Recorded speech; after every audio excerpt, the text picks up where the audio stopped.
15 फरवरी 2025 को police station में एक कॉल आता है और सामने वाला व्यक्ति कहता है कि मेरा नाम मत लीजिएगा, मेरा एक दोस्त है जिसका नाम श्याम प्रसाद है, उसके घर में ही उसकी हत्या कर दी गई है। और तो और हत्या को 2 से 3 दिन बीत चुके हैं, लेकिन घर से कोई भी एक व्यक्ति भी इस मामले को लेकर ना पुलिस स्टेशन गया है और ना कोई खबर है।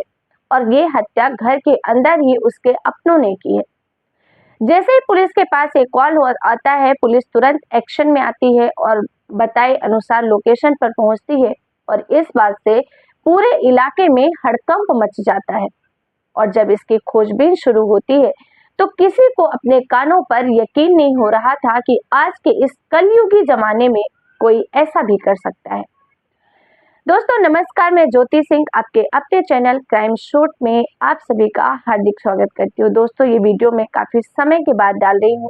कुछ पारिवारिक काम के चलते मैं वीडियो नहीं बना पा रही थी, उसके लिए आप सबसे क्षमा चाहूंगी, लेकिन मैं कोशिश करूंगी कि आगे मैं रेगुलर वीडियो आपको डालती रहूं। दोस्तों ये जो आज की सच्ची घटना मैं आपको सुनाने जा रही हूँ, ये है आंध्र प्रदेश के प्रकाशम जिला की। और इस प्रकाशम जिले के अंतर्गत एक गांव आता है जिसका नाम है कुंभू। बात है 15 फरवरी 2025 की। जैसा मैंने आपको बताया कि वहां के लोकल पुलिस स्टेशन में कॉल आता है और कॉल आने के बाद पुलिस सीधे कुंभू गांव में जाती है। गांव में जाने के बाद आसपास के लोगों से पूछा जाता है किसकी हत्या है, कौन लापता है। साथ ही जो एड्रेस कॉल पे बताया गया था उस घर पर पुलिस जाती है।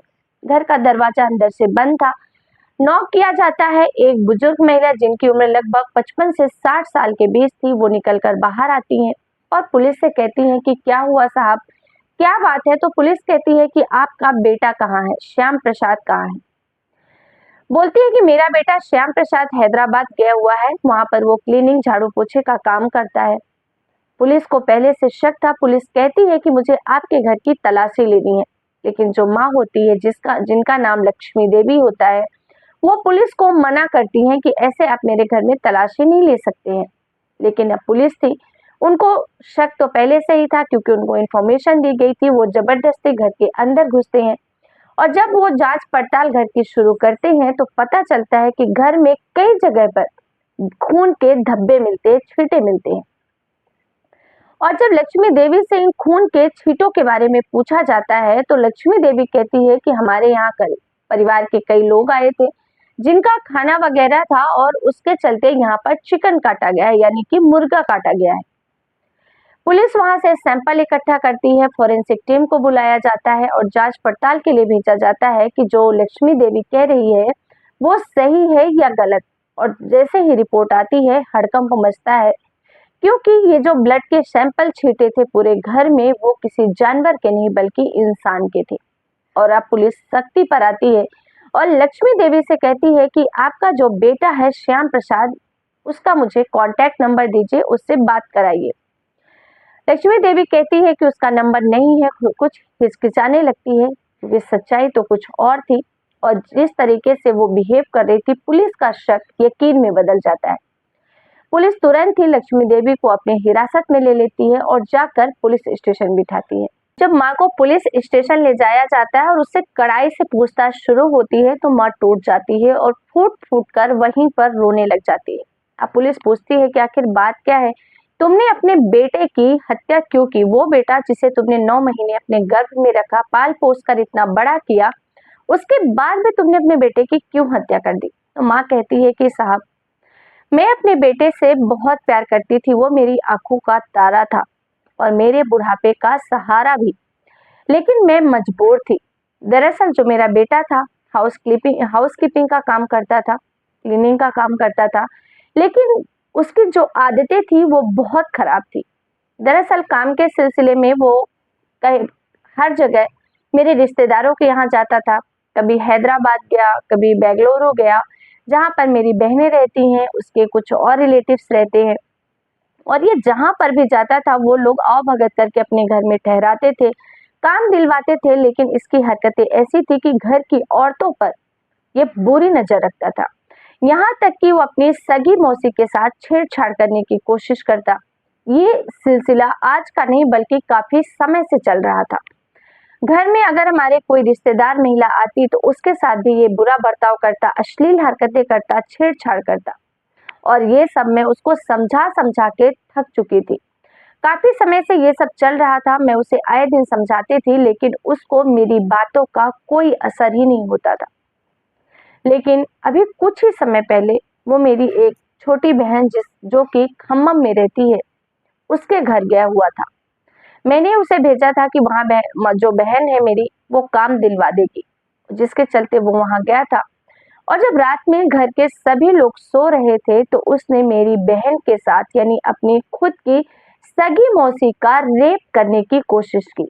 उसके कपड़े फाड़ दिए, उसका पैर पकड़कर जमीन से नीचे गिरा दिया। अपनी तरफ से उसने पूरी कोशिश की उसका रेप करने की। वो तो भगवान का शुक्र है कि उसने चिल्लाकर, शोर मचाकर, किसी तरीके से लोगों को इकट्ठा कर अपने आप को उसने बचा लिया। और इस बात की खबर जैसे ही मेरे पास आई, मेरा खून खौलने लगा कि ऐसी औलाद से अच्छा तो मैं बिना औलाद के रह लूं। मेरे भाई को ये बात पता चली, मेरे भाई को भी बहुत गुस्सा आया और खून सबका खून खौल रहा था इसकी इस हरकत के बाद। और अब मैं माँ होने के बावजूद एक पत्नी भी थी और एक औरत भी थी, और मेरी ही सगी बहन जो कि रिश्ते में उसकी मौसी लगती, उसके साथ उसने ऐसी घिनौनी हरकत करने की कोशिश की थी। कहीं ना कहीं अब मैंने ये डिसाइड कर लिया था और ये मेरे दिल को यकीन हो गया था कि अब ये लड़का सुधरने वाला नहीं। इसकी जो हरकतें थी वो दिन ब दिन और बिगड़ती ही जा रही थी। 10 फरवरी की ये घटना थी। 10 फरवरी को इसने अपनी मौसी के साथ ये सब हरकतें की थी। उसके बाद वो चलकर यहाँ घर आया था।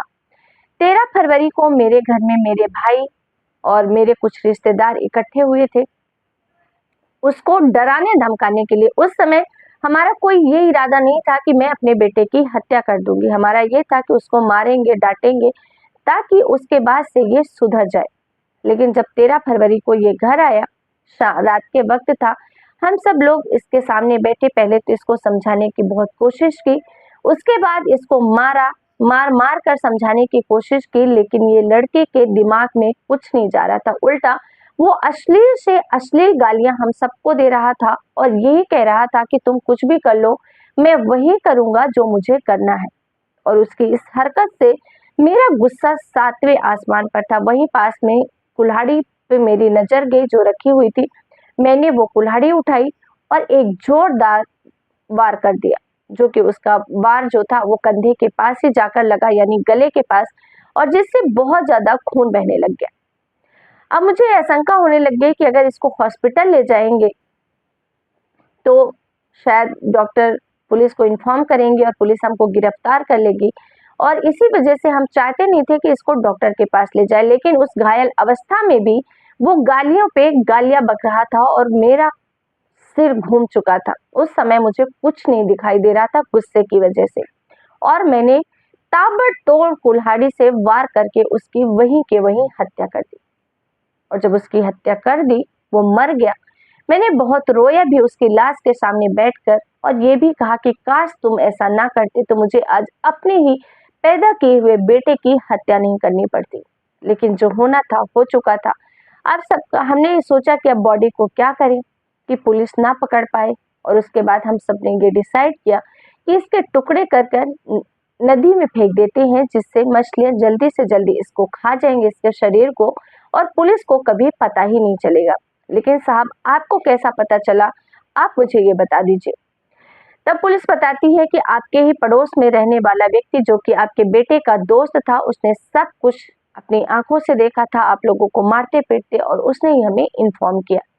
साथ ही पुलिस उस नदी पर भी जाती है जहां माँ बताती है, गांव की जो लोकल नदी थी, जहां पर उसकी बॉडी के टुकड़े कर मछलियों को खाने के लिए दे दिया गया था। लेकिन वहां से पुलिस के हाथ अभी तक कुछ भी सुराग नहीं मिला था। लेकिन दोस्तों, सबसे बड़ी हैरानी की बात यह है कि एक माँ ने सत्य के लिए अपने बेटे की ही हत्या कर दी। वो बेटा जो अश्लील हरकतें करता था, रिश्तों की मर्यादाएं तोड़ता था, माँ ने उसे मौत के घाट उतार दिया। दोस्तों, इस सच्ची घटना के बारे में आप क्या कहना चाहेंगे? एक माँ ने सही किया या गलत किया, हमें कमेंट करके जरूर बताइए।